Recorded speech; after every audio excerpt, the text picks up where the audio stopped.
오늘 마태복음 8장 14절에서 17절까지 말씀 가지고 우리를 짊어지신 은혜 하는 제목으로 말씀 나누고자 합니다. 가끔 이제 뉴스나 이 매스컴에서 볼 때가 있는데요.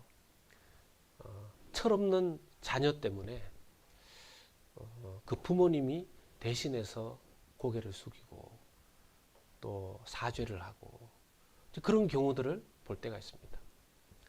뭐 부모님이 소위 말해서 세상에서 알려진 여러 가지 부분에서 정치적으로든 경제적으로든 알려져 있는 그런 분인데 이 철없는 자식 때문에 대신해서 이렇게 고개 숙이는 그런 경우들을 봅니다. 사람들은 그런 뉴스나 상황들을 보면 혀를 차죠. 에휴, 저 철없는 녀석. 한편으로는 욕합니다. 부모가 저 교육을 어떻게 시켰길래 이렇게 하기도 하고, 또 어떤 때 부모님이 참 좋은 분으로 알려져 있으면 아유, 부모님은 저런데 저 자식 때문에 얼굴에 먹칠을 하네, 그렇게 얘기를 듣기도 합니다. 근데 부모님들은 뭐 어떤 이야기를 듣든지 간에 자기 자녀가 아무리 말썽을 부려도 품고 대신해서 자기의 잘못처럼 여기고 그 말썽장이 자식을 끌어안고 지냅니다. 부모님은 어쩔 수 없다 하는 생각이 드는 거죠. 근데 제가 어떤 때요, 그런 모습들을 보다 보면 하나님과 인간의 사이가 좀 그렇지 않나 생각해 보게 됩니다. 여러분, 하나님께서 인류를 대하실 때 처음 하나님께서 세상 모든 것 다 지어주시고 세상 모든 것 다 맡겨주시지 않았습니까? 세상 모든 것이 사람들, 첫 인류였던 아담과 하와에게 맡겨졌습니다. 오직 한 가지, 동산 중앙에 있는 나무, 동산 중앙에 있는 그 나무의 과일은 건드리지 말아라. 그렇게 말씀하셨죠. 사단 마귀에게 속아서 그거 따먹고 이 세상 가운데 죄가 들어오게 되었습니다. 그때로부터 해서 이 세상은 죄악의 세상이 되었죠. 세계의 역사를 바라보는 관점이, 어떤 분들은 전쟁으로 세상을 바라보면 전쟁사 이렇게 해서 이렇게 역사를 기술하시고, 또 물질 중심으로 세계를 바라보면 또 경제적인 관점에서 세계사를 또 정리하시는 학자도 있습니다. 근데 성경의 관점에서 보면요, 한편으로 성경은 구원사로 또 한편 말할 수 있고, 인간만 봤을 때는 죄악사라고도 할 수 있을 것입니다. 모든 것들이 인간 스스로 자초한 그 죄악 때문에 지금 이 세상이 이렇게 힘들어하고 고통당하고 어려워하고 있지 않습니까? 인간 스스로 잘못한 것입니다. 인간이 스스로 자초한 일입니다. 그런데 그런 인간들이 뭐가 그렇게 불쌍하시다고 하나님께서 그 독생자 아들 예수 그리스도를 이 땅에 구원자로 보내주신단 말입니까? 결코 쉽게 우리가 누군가 철없는 자식 때문에 그 부모님이 고개 숙이는 것을 보면서 단순히 우리가 제3자라고 해서 뭐라고 하기 이전에, 그런 죄악 가운데 살아가는 이 인류를 사랑하셔서, 지금도 변함없이 사랑하셔서 주 예수 그리스도 보내주시고 우리에게 그 굿뉴스, 복된 소식 주시는 그 하나님의 놀라운 사랑을 다시 기억해 봐야 될 것입니다. 구약 성경 전체에 보면 그렇게 오실 예수님에 대한 메시지가 다 숨어져 있죠. 그리고 신약 성경은 그렇게 오신 예수님이 정말 구약에 숨겨져 있던 예언대로 하나님의 아들, 구원자, 메시아라는 사실을 신약 성경에서는 우리가 다 보게 됩니다. 오늘 말씀을 보면 예수님께서 산에서 하나님의 나라에 대해서 말씀을 직접 증거하시고 가르치신 이후에 내려오셔서 가버나움으로 가시고, 그 가버나움 회당에서 또 가르치신 다음에 베드로의 집에서 장모를 고친 그 사건을 기록해 놓으셨습니다. 고 예수님께서 산상수훈 마태복음 5장에서 7장까지를 가르치시고 난 다음에 곧바로 사람들을 치유하시는 일들을 하셨는데 오늘 사건은 좀 다릅니다. 나병 환자를 고치셨고 백부장의 하인을 고치셨고, 근데 오늘은 베드로의 장모를 고치시는데요. 좀 다릅니다. 어떻게 다르냐? 나병 환자도 예수님에 대한 소문을 듣고 예수님께 나와서 자기 병 고쳐달라고 했었던 사람이고요. 백부장도 예수님에 대한 소문을 듣고 자기 하인의 죽을 병을 고쳐달라고 예수님께 나온, 예수님께 그렇게 나온 부분에 대해서는 공통적으로 같지만 지금 베드로의 장모와는 입장이 좀 다릅니다. 베드로의 장모님 고쳐주신 이 사건, 성경에서 보면 그냥 예수님이니까 가는 곳마다 병 고쳐주셨지, 가는 곳마다 사람들을 치유해 주셨지, 이렇게 지나갈 수 있지만 성경에 어디에 우리가 쉽게 넘어갈 수 있을 만한 사건이 있겠습니까? 오늘 이 말씀을 살펴보면서 왜 예수님께서 베드로의 집에 들어가시고 이 장모를 고쳐주시는 것을 통해서 우리에게 무엇을 가르쳐 주시려고 하시는가? 하나님께서 우리를 무엇을 깨닫게 하시려고 이 말씀을 기록해 놓으셨는가? 살펴보기를 원합니다. 첫 번째는요, 주님은 주님을 따르는 자에게 특별한 은혜를 베풀어 주시는 분이시라는 것입니다. 한번 따라서 하십시다. 주님은 따르는 자에게 은혜를 베푸십니다. 좀 다릅니다. 베드로의 장모를 고치는 이 대목이 좀 다릅니다. 그 전에는요, 누군가의 요청이 있을 때에 예수님 고쳐주셨습니다.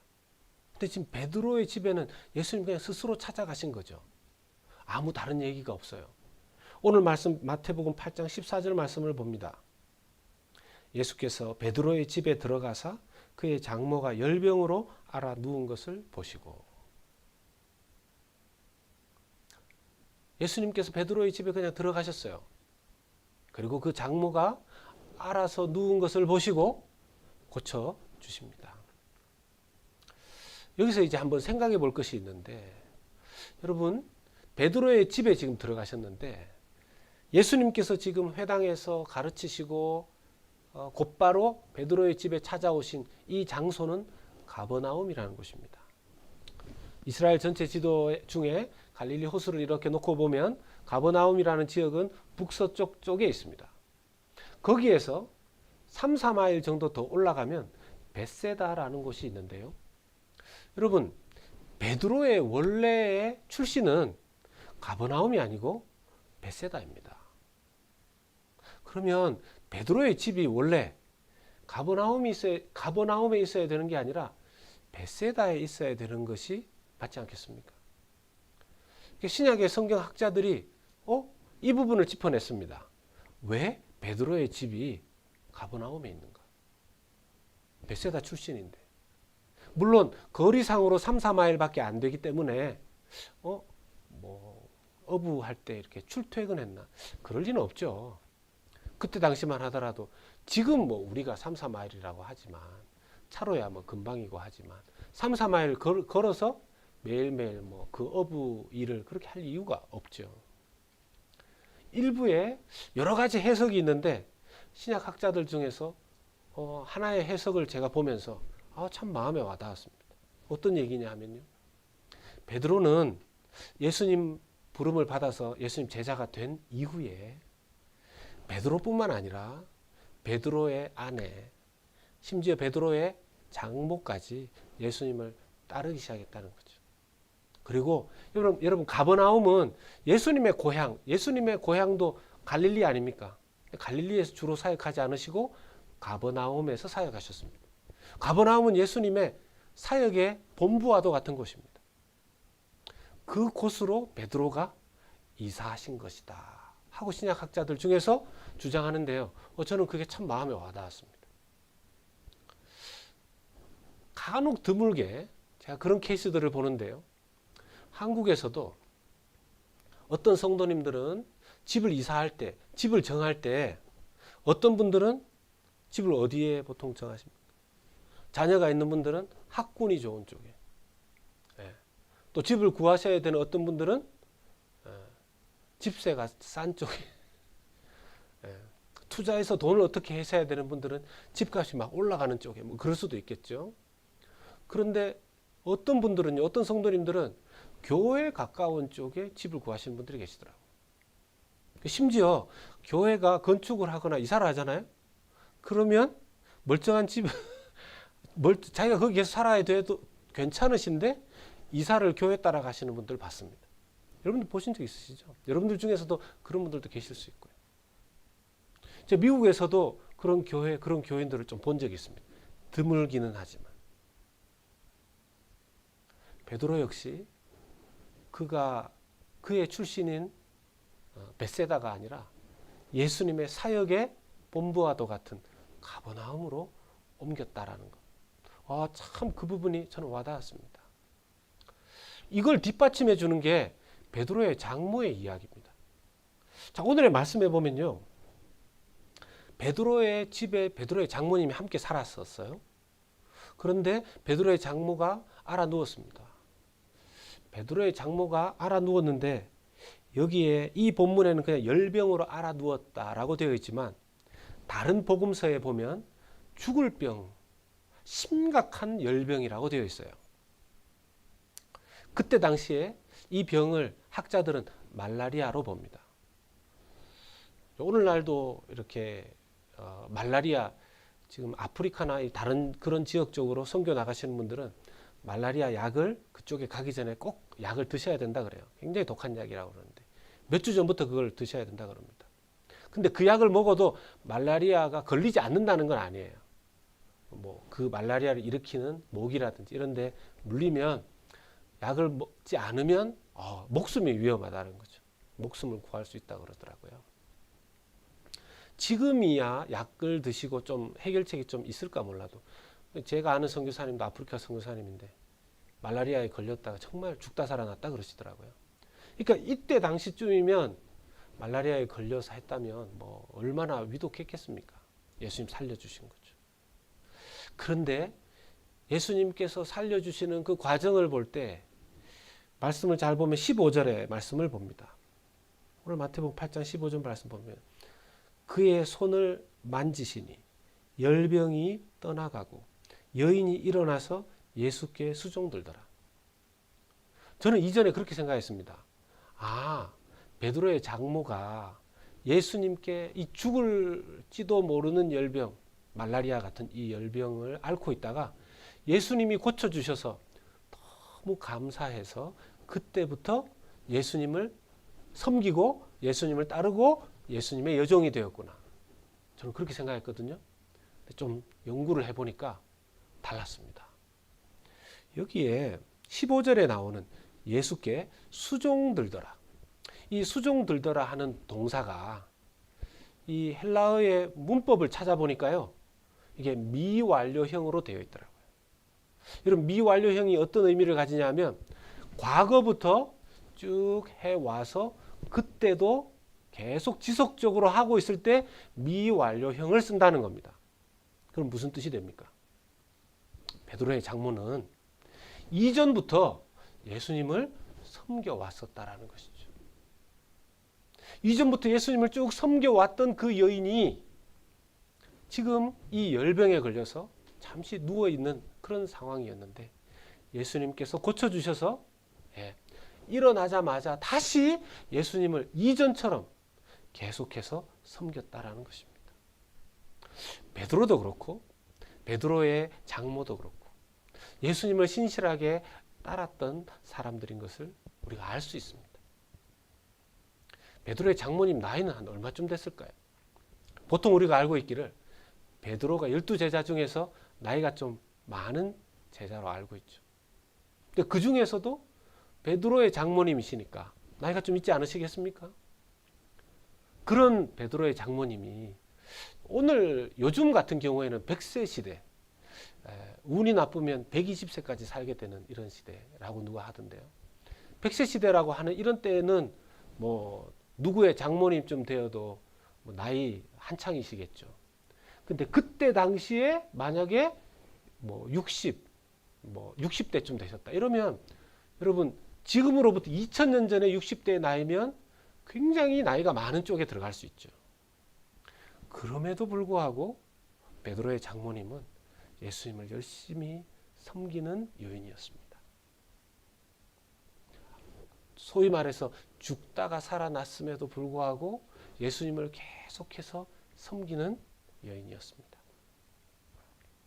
우리는 이 모습을 보면서요, 예수님께서 왜 아무 요청도 없는 베드로의 집에 그냥 쭉 들어가셔서, 이전 나병 환자는 주님 원하시면 나를 정결케 해 주시옵소서 외쳤지 않습니까? 그런 외침이 장모님에게 없었어요. 백부장 하인을 고치는 과정 속에서 백부장이 예수님께 나와서 말씀이라도 해 주십시오. 말씀만 하시면 우리 종이 나을 줄 믿습니다. 이런 요청도 이런 간구도 하지 않았어요. 베드로의 장모 그 여인에게 예수님이 그냥 찾아오셔서 알아 누운 것을 보시고, 여러분 고쳐주시는 방식도 좀 다릅니다. 예수님께서 대부분 사람들의 병을 고치실 때, 귀신을 쫓아내실 때 말씀으로 하셨어요. 터치하시는 경우가 잘 없습니다. 드물게 있기는 하지만. 그런데 손을 만지는 케이스는 더더욱 잘 없습니다. 남자분들의 경우에는 뭐 잘 없던데요. 여자분들 경우에는 만나서 너무 반가우면 막 손을 잡고 놓지를 않더라고요, 서로. 집사님, 언니 막 이러면서 동생 막 이러면서 손을 놓지를 않아요. 너무 좋고 사랑하고 반가우면 앉아서도 손잡고 있더라고요, 한참도. 여러분, 예수님께서 15절에 베드로의 장모를 고치실 때 그의 손을 만지시니라고 하셨습니다. 그 손을 이렇게 잡아주신 거죠. 그리고 손만 이렇게 잡아주신 게 아니고요. 15절에 보면 열병이 떠나가고 만지시니 열병이 떠나가고 여인이 일어나서, 이 일어났다라는 단어도 수동태형입니다. 누군가에 의해서 일어나졌다. 누가 이렇게 했을까요? 지금 손잡으신 예수님이 이렇게 세우시지 않았겠습니까? 사랑하는 성도 여러분, 주님께서는 모든 세상 사람들을 사랑하시지만 특별히 자기를 믿고 자기를 따르고 자기를 섬기는, 자기를 위해서 일하는 그 사랑하는 당신의 제자들을, 백성들을 특별한 사랑으로 만지시고 일으키시고 회복시켜 주시는 줄을 믿으시기를 축복합니다. 특별한 은혜가 있는 거예요. 특별한 은혜가 있는 거예요. 베드로의 이 장모님, 그때 당시로 나이가 드셨어도 이렇게 열심으로 주를 섬기는 거죠. 요즘은 나이대가 좀 달라지신 것 같아요. 요즘은 나이에 비해서 정말 젊게 사시는 것 같아요. 이전에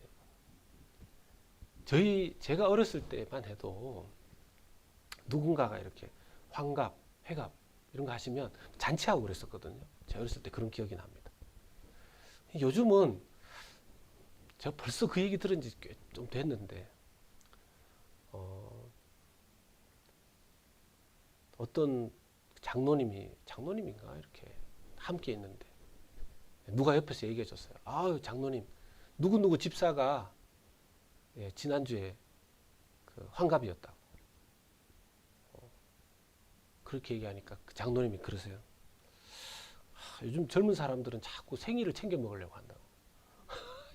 그러니까 이분이 나이가 이제 80이 가까이 되셨으니까 60에 환갑하고 회갑인데 생일 챙겨 먹으려고 한다고. 젊은 사람이라고 그렇게 얘기하는 거예요. 그 얘기 듣고 이제 60이 젊은 사람에 들어가는구나. 네, 젊은 사람에 들어가. 오늘날 교회 주님의 일을 함에 있어서 나는 나이 들어서 좀 빠질랍니다. 이게 좀 이 말씀 보면 맞지 않는 것 같아요. 어떤 분들은요, 정말 나이가 들어가셔도 그 속의 열정은 계속해서 타오르시는 분을 봐요.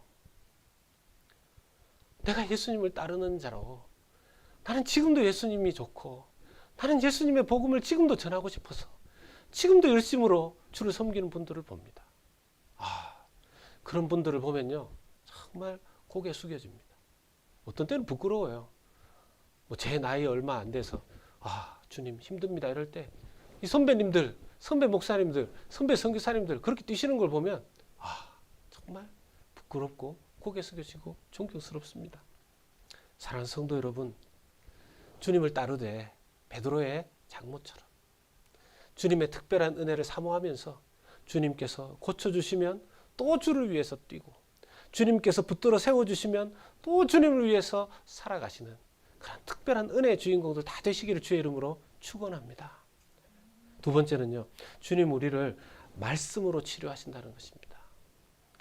오늘 말씀 마태복음 8장 16절을 보면 베드로의 장모님을 고쳐주신 이후에 사람들이 무지무지하게 많이 나와서 예수님 고침을 받기를 원합니다.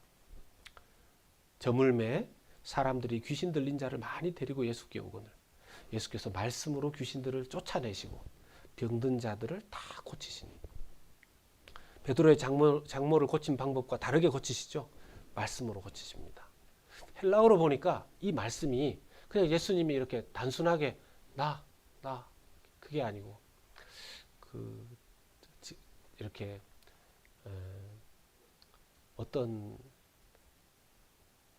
군에서 단체 세례를 주시는 목사님이 이렇게 너무 많은 군 장병들이 세례를 받으니까 줄 세워놓고 이렇게 막 지나가게 하면서 그냥 이렇게 찍어내듯이 성과 선생님 이렇게 해서 막 한 명씩 세례를 주시다가 그것도 너무 시간이 모자라서 나중에 이 물을 갖다가 막 뿌리면서 성부와 성자 그냥 단체로 그냥 제가 그렇게 받아도 은혜만 받을 수 있다면요, 혹시라도 예수님께서 말씀으로 병든 자들, 귀신 들린 자들을 고쳐주셨다는 것을 그렇게 생각하지 않아야 됩니다. 예수님께서 말씀으로 고쳐주셨다. 이 말씀이 헬라어 성경에 찾아보면 로고스로 되어 있습니다. 조금 더 나중에 좀 보겠지만 일단은 여러분 하나님의 말씀 자체가 능력 있는 줄로 믿으시기를 축복합니다. 여러분 제가 어제 이틀 전인가요? 저희 집에 그 약 이름 이렇게 바르면 상처에 바르면 잘 낫는 약 있지 않습니까? 예, 맞아요. 우리 선교사님 잘 아시죠. 그게 집에 있는데 보통 상처 나면 대충 그거 바르고 밴드 붙이지 않습니까? 연고가 되게 이렇게 만능 약이죠. 근데 보니까 익스파이어가 보통 그런 약은 익스파이어 돼도 그냥 몇 년은 그냥 쓰시는 것 같은데 2018년이 익스파이어 되더라고요. 그래서 새 걸로 바꿨습니다. 이 정도는 좀 바꿔야 된다. 아무리 좋은 약도 유효기간이 있습니다. 지식도 유효기간이 있더라고요. 여러분 의술도 의학기술도 발전되더라고요.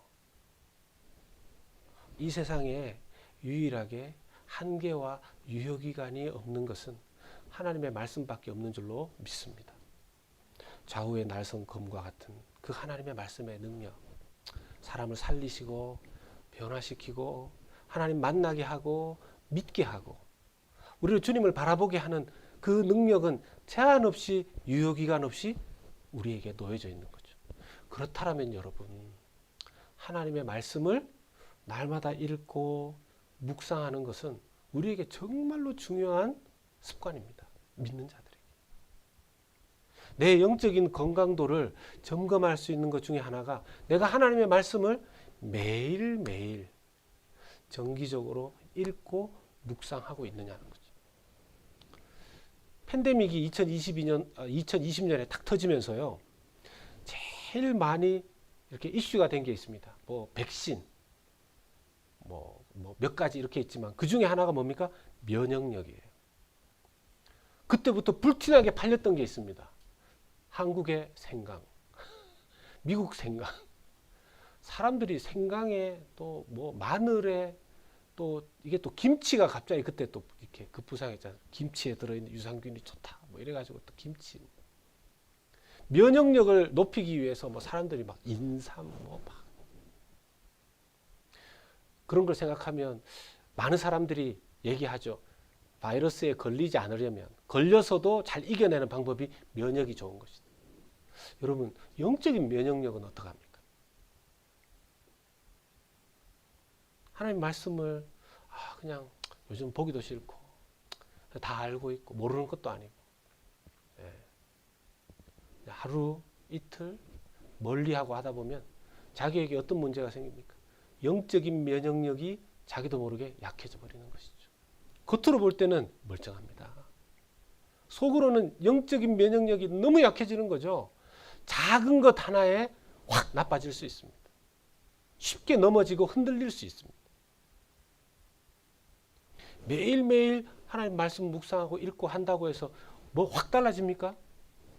여러분 매일 운동하고 매일 영양제 먹고 면역력을 길러놔도요 크게 표 안 납니다.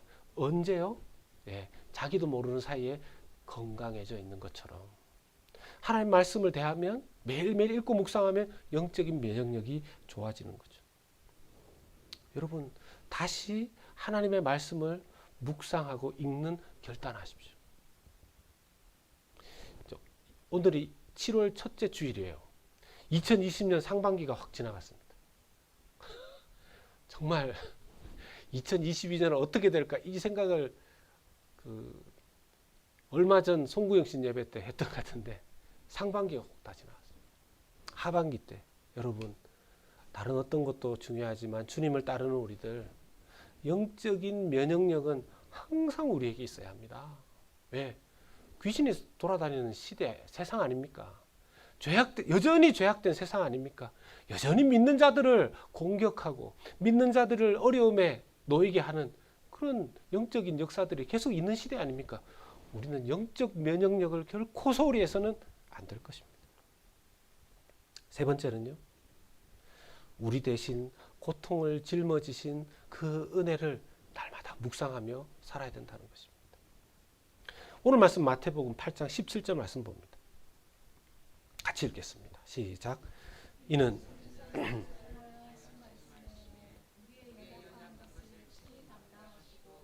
병을 짊어지셨도다 함을 이루려 하심이더라. 아멘.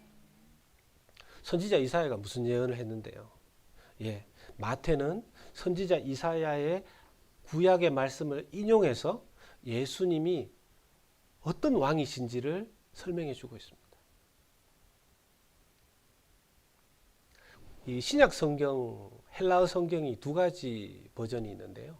하나는 70인역이라 그래가지고 그 헬라어 성경이 하나 있고요. 구약을 헬라어로 그대로 푼 성경이 있고, 어떤 사람들은 마소라 텍스트라 그래서 구약 히브리어 성경 그대로를 신약에서 본 학자들이 있습니다. 마태가 놀랍게도 지금 이 이사야서의 구약 인용을 헬라어 70인역에서 인용하지 않고 히브리어 마소라 텍스트에서 인용했습니다. 왜냐하면 70인역에는 우리의 연약한 것이 아니라 우리의 죄를 친히 담당하셨다고 되어 있고, 구약 히브리어 성경에는 우리의 연약한 것, 우리의 병을 짊어지셨다고 되어 있거든요. 마태는요, 예수님께서 우리의 죄를 짊어지신 것도 있지만 우리의 연약함, 우리의 질병, 우리의 모든 약한 것들을 다 짊어지셨다. 그리고 지금도 짊어지고 계신다는 것을 강조하고 싶었던 것 같아요.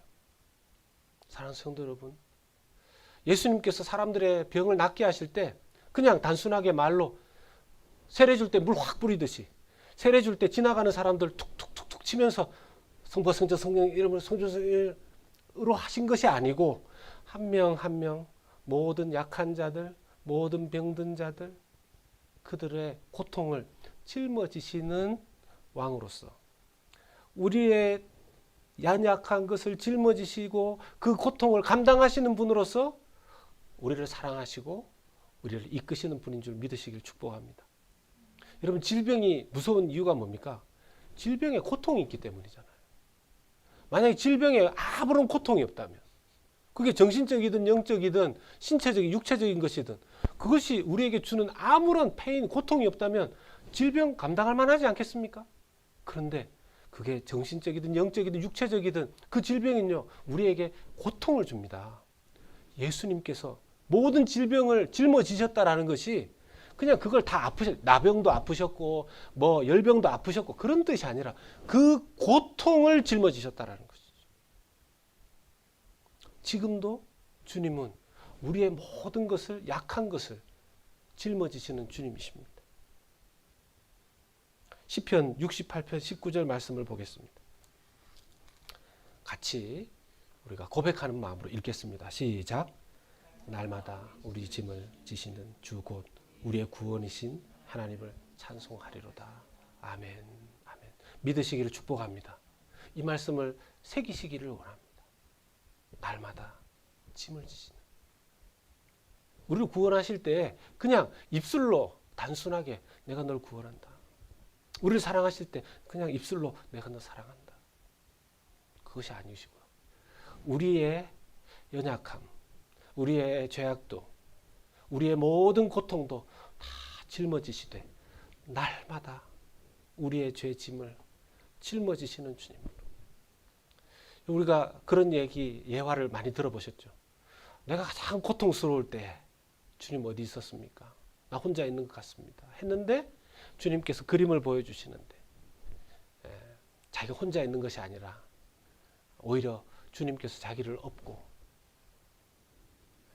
이 발자국이 나 홀로 있는 발자국이 아니라 나를 업고 계신 예수님의 발자국이었다.